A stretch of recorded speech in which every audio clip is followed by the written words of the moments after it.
Busted my wife cheating, so I ended her affair partner's marriage. I'm at a complete loss. I don't know what to do. There were signs, and I overlooked them. I was blinded by love and never imagined this would happen to me. Not with her, my wife and best friend of nearly 20 years. I work out of town and wasn't supposed to be back until tonight. We were supposed to leave for a 2-week road trip tomorrow. Things were slow at work, so I came home yesterday afternoon. This trip was to give us a little alone time since we've been so busy with family and friends this summer. When I got home, there was a truck in my driveway that I didn't recognize.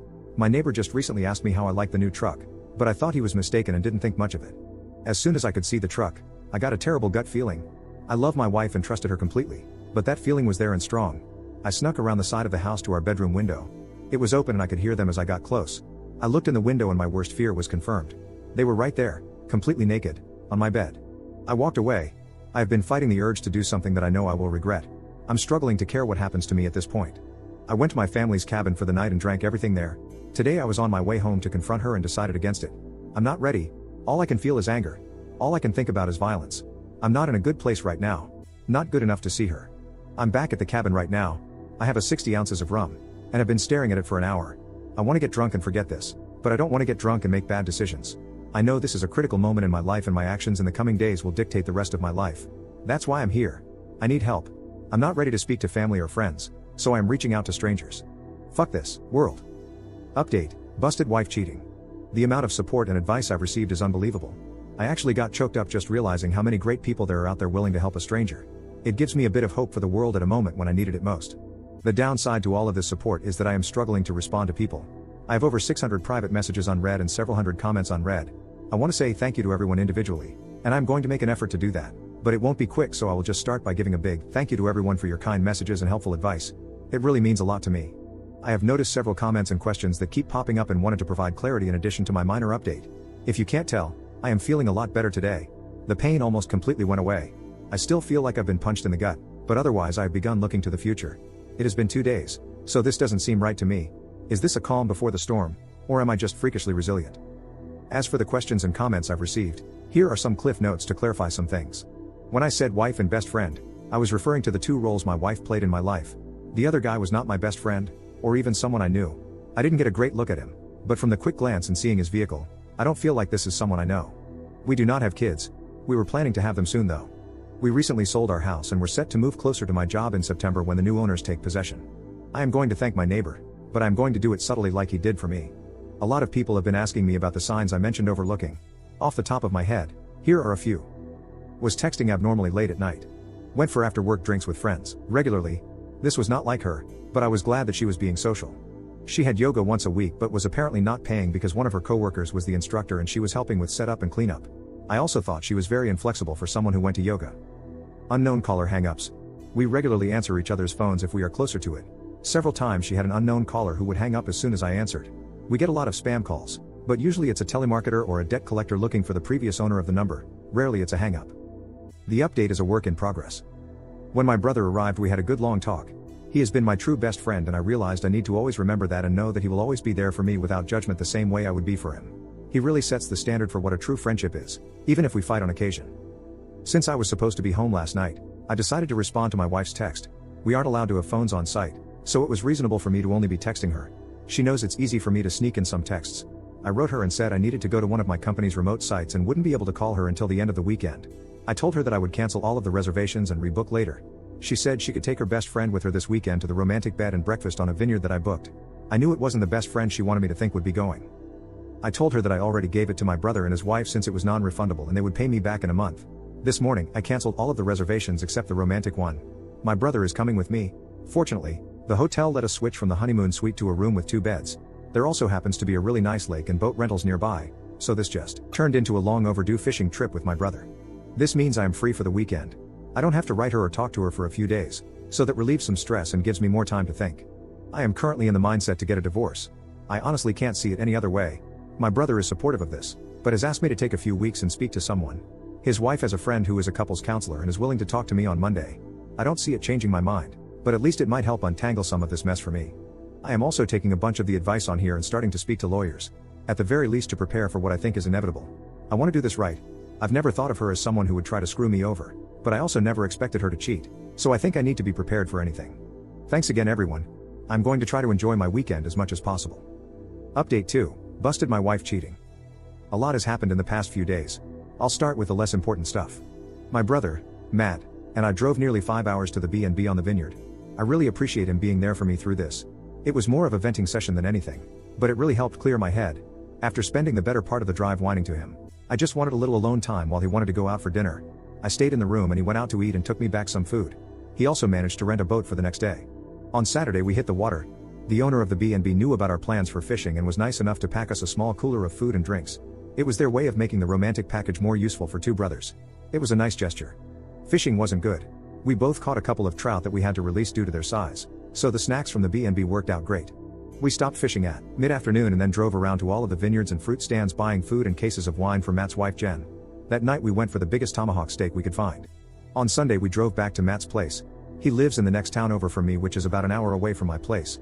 When we arrived, Jen was there and we all sat and cracked a bottle of white we had chilling in the cooler. This is when the weekend officially ended for me.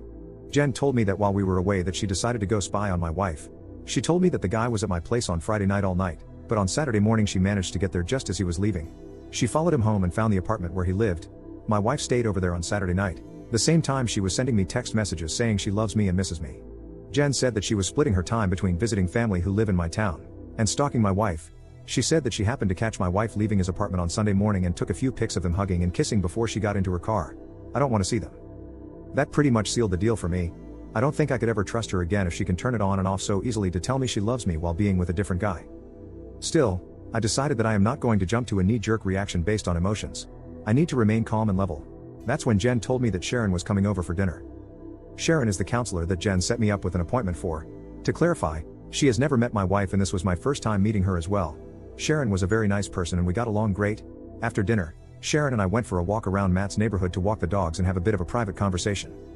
Sharon was really helpful in the fact that she was a great listener and made me feel like I didn't need to be guarded. It was therapeutic to be that free with describing my feelings. As much as I am comfortable with my brother, this was just different and very needed. It's the same reason why I like writing this on Reddit. It's a vent session that helps me untangle some of the mess in my head. Our walk lasted an hour and the only real advice that Sharon gave me was to not delay the conversation with my wife. She said that the longer I wait, the harder it will become to talk to her about this. She said I need clarity more than anything at this point, and my wife is the only person that can give that to me. Later that night Jen and Matt offered me to stay with them for as long as necessary. I know that Matt and I have an expiry period for being in close quarters with each other, so I spoke to my boss who was able to set me up in company housing. I've been staying there every second week for a while, but have to leave on days off. He managed to make it work for me to stay full-time for a few months if I needed. I decided to rebook with Sharon for later this week. I figured our walk sufficed for the first session. She agreed. I spent the night on Sunday just laying in bed thinking about how to approach this. I struggled with this because even the imaginary scenario in my head was making me angry or sad. I decided I would just wing it. I'm usually good under pressure. Yesterday I woke up and said my goodbyes to Matt and Jen. I drove towards home and was thinking what if he was there when I arrived. Then I thought that it would likely just put me back in the angry spot I was a few days ago. I decided to do a drive-by first. Neither his truck or my wife's car were there. I went inside and grabbed a bunch of essentials and things I don't want to part with. Mainly just some photos and old family heirlooms.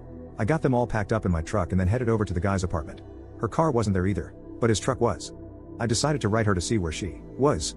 She said she was getting groceries. I trust her so little right now that I drove by the grocery store and actually confirmed she was there. I feel so dirty admitting that I did that, but my trust is broken and it's the only way I can be certain of anything. I wrote her again and told her to just come home because we need to talk. She wrote back, "What's wrong?"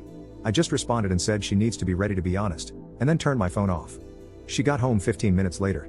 When she came in, she came over to give me a hug and kiss like she does every time. I turned away from her. She asked me again what was wrong, so I told her that she needs to start being honest with me. She played dumb and said she had no idea what I was talking about. I said, "Okay, if you can't be honest then I am leaving." She started panicking at this point and said, "Are you talking about yoga?" I figured it was a start. I asked her what she was talking about, and she told me that she hadn't been going to yoga. Here's a bit of a breakdown of the rest of the conversation. Me, if you weren't going to yoga, then where were you going? Her, I was taking walks to relax because I've been so stressed lately. Me, why were you so stressed? And why did you lie to me about what you were doing? Her, preparing for the move has been stressing me out, and I just didn't know how to tell you. Me, so lying was the decision you made? What was your concern with telling me that you were going for a walk to de-stress? Her, I didn't mean to lie. I was worried that my stress would add to your stress. Me, but I'm not stressed. It really seems like you are not telling me everything. Her, what do you mean?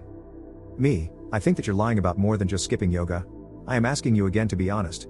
You've already lied to me, so this can't work if you keep lying. Her, I don't know what else to say. Oh, Are you talking about last weekend when I went for drinks with some friends and came home late? I had a feeling that bothered you. I had no clue that she went for drinks, or was out late. I was at work a couple hours away. Me, is that what you actually did that night, or was that a lie as well? Her, I went for drinks that night, but I didn't see her best friend who she supposedly was with that night. Me, who did you see? Her, no one. I just drank alone. Me, you drink alone now? Her, yeah, maybe I have a problem. Me, maybe, we'll talk about that later. Last chance, be honest or I'm leaving. Her, I don't know what else to say. Me, okay, I'm leaving. At this point I got up and left. Usually when we have an argument I go for a drive to get away from her. She probably thought this was the same. Then she realized I took my clothes and toiletries, as well as the Xbox. That's when she began blowing up my phone. I told her that I gave her a chance to be honest and she didn't, so there's nothing left to say. She begged and pleaded with me to come home to talk about this in person. She said she had no idea why I was so upset or what I think she did. She repeated that she loved me and would never hurt me. Just hearing her say that really tore a new hole in my chest. It was always comforting words that I believed without question. Now it's a dull jagged knife sawing through my heart in the most devastating way. I couldn't handle it, so I hung up. She called back about 40 times before I was ready to answer again. This time she said, "Did you talk to Karen, her best friend?" I asked why, and she said, "Come home." I don't want to say this over the phone. I agreed and drove around a little longer to get my heart rate back down. Then I went home. That conversation went like this. Her, I assume you spoke to Karen? Me, her, well, a few weeks ago while you were at work we went for drinks. A couple of guys started buying us drinks, so we just played along. When we were leaving, one of the guys tried to kiss me. I pulled away immediately and told him I was married. I felt so bad about it and wanted to tell you, but I'm an idiot and just decided to hide it from you. Karen hooked up with the other guy and gave his friend my number without asking me. He has texted me a few times since, but I have never written him back. Me, can I see your phone? Her, yes. She showed me her phone, which was completely empty of texts except for myself and her mother. She never deletes her texts, so this was new. I looked at her photos, which was also clean, but then I checked the deleted photos and found one of a guy I didn't recognize. Me, who is this? Her, that's the guy who tried to kiss me. Me, why did you take a picture of him? Her, I was just being stupid. Me, that's not a reason. Why did you take a picture of him? Her, I don't know. Me, is that everything you want to tell me, or is there more? Her, that's all I can think of. Once again, I left. I didn't want to be trickle-truthed. I got in my truck and drove away. She ran outside trying to stop me, but I was already out of reach. I went to the park nearby and just sat on my tailgate and ate my lunch trying to figure out what to do next. While there I began remembering other things that I should have been more aware of. Things like, I was working a weekend shift and was in bed early. My wife went out to the club with a few of her girlfriends. I woke up at 4 a.m. and she still wasn't home. I called her a few times, but there was no answer. About 30 minutes later she called me back and asked if I would come and get her. When I picked her up, she told me that they were trying to hail a taxi but had no luck. A couple of guys that her friend knew stopped and offered them a ride, but wanted to stop at home first. When they got to the guy's house, her married friend went into room with one of the guys. My wife said she spent some time looking for her but then eventually gave up and just had a drink in the kitchen with the roommates while she waited. She claims she didn't hear her phone when I tried calling. We fought about this, and she was disgusted by her friend's actions, so she cut that friend out of her life. I thought that was over. Another time she traveled to visit a close friend in a different city. It was a planned girls' night. There were 4 girls all getting drunk and watching movies in their PJs. At least that's what I was told. Then she called me around 1 a.m. to say goodnight. We spoke for about 20 minutes and she repeatedly told me that they were having a great girls' night. Then I heard a guy's voice in the background. I asked who it was, and she denied hearing anything at first. Then it happened again, loudly. She couldn't deny it, so she was like, "Oh yeah, X took a couple of guys with her." Everyone here is super pissed about it. She was drunk and 3 hours away. She left me no choice but to trust her. Again, we fought about that and why she refused to tell me they were there. She promised never to put herself in that type of situation again.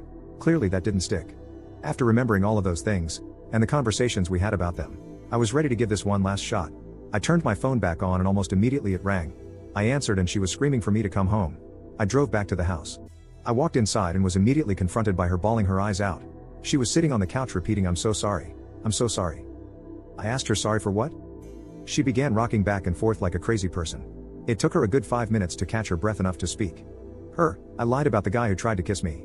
Me, okay, tell me what happened. Her, the 4 of us actually went back to his place that night. We fooled around. I knew it was more than that, but just hearing her say it made me feel dizzy. It felt like the room was getting smaller and there were a million people speaking into my ears at the same time. I think I was having a panic attack. I went to the bathroom and washed my face in cold water until things returned to normal. Me, what did you do? Her, do you want me to actually tell you? Me, yes. Her, he fingered me and I gave him a blowjob. Me, was that it? Her, yes. Me, I'm not playing this game any longer. You either tell me everything right now, or this will be the last time we speak. She began bawling again and took another few minutes before she was able to speak her. We met up again and had sex. I'm so sorry. I love you and will do anything to make up for this. Me, just the one time? Her, if I tell you the truth, please give me a chance to do anything I can to make up for it. Please. Me, I'll think about it. Her, it was an affair. We had been hooking up while you're out of town for work.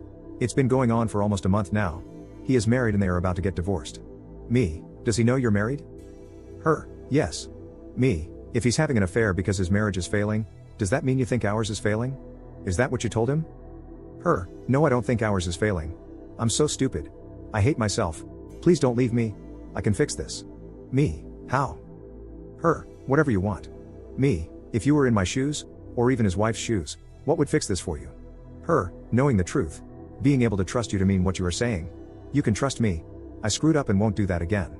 Me, if you were his wife, wouldn't you want to know the truth? Her, yes. Me, then fix this. Her, you want me to call her? Me, if you think that is what you would want. She tried calling, but never got an answer. A few minutes later her cell phone rang. It was listed as Karen, work. She looked shocked, so I knew that wasn't Karen. I asked if that was him. She said it was. I answered, and being the coward he is, he said, oops, I must have the wrong number. I said, no, this is the husband of the girl you've been cheating with. I'm going to let you speak to her because she has something to say to you. I passed her the phone. Her, I told him everything. He knows the entire truth. We're done. It was just a fling and now you need to never contact me again. I asked to see the phone before she hung up me. What divorce lawyer are you using? Him, I'm not getting divorced. Me, oh, but didn't you tell me, wife, that you were? Him, no. Me, okay, then can I speak to your wife? I feel she has as much right to know about this as I do. Him, please man, I didn't know she was married. Don't ruin my marriage over a mistake. Me, you ruined mine over a mistake. It's only fair that I tell your wife. Him, please don't. She's at work right now. I will tell her everything when she gets home, I swear. Me, okay, you do that. That's where I hung up. I asked my wife if she knew where his wife worked and her name. She did. I had my wife call over and ask for her at work. She did get her on the phone and told her to take a seat.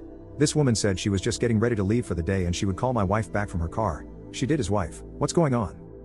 My wife, I have something terrible to tell you and I don't want to cause any accidents. Please don't drive. His wife, OMG, did something happen too? His name? My wife, no. He's at your apartment right now. I am just letting you know that we have been having an affair for a month now.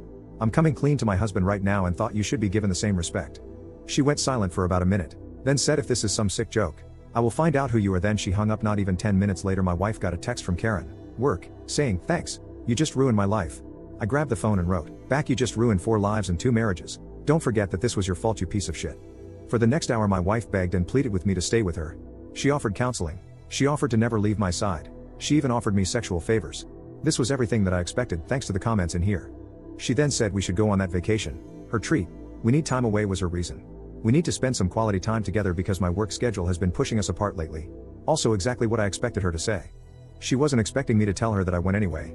She also wasn't expecting me to tell her that I already have counseling booked for myself. She definitely wasn't expecting me to tell her that I busted her on my very own bed. I could only imagine she didn't expect me to have a place already lined up to stay. When I told her all of that, she fell to the floor bawling. She started saying how she doesn't deserve to live. She told me I should just kill her right now because she's too terrible to be with anyone. It went on like that for a while. I stayed for a total of 4 hours listening to her make excuses, then try to hug me or cuddle me, or even blow me if I would just stay and work through this with her. In the end, I called Karen and told her that her cheating friend is suicidal and that she should come keep an eye on her. Then I left. It's been almost a full day since that went down and I haven't spoken to her since. She has been calling and texting me all day. Her friends and family have been calling and texting me all day. Everyone has a different excuse, or a different plea for empathy. Her father is the only one who wrote me and told me that I need to do what is best for me and that he will always love me like a son no matter what happens. Reading that was what made me have a good cry for the first time since all of this began. I meet with Sharon, my counselor, tomorrow and a lawyer on Thursday. I think I know where this is going, but until it happens I'm just not sure about anything. I'm sorry for the overly long-winded story. It just helps to vent in this way. Again, I really appreciate all of the comments and messages. The people sharing their own stories like this are really helping me feel less broken and giving me more hope. I sincerely appreciate everything you've all said and done for me.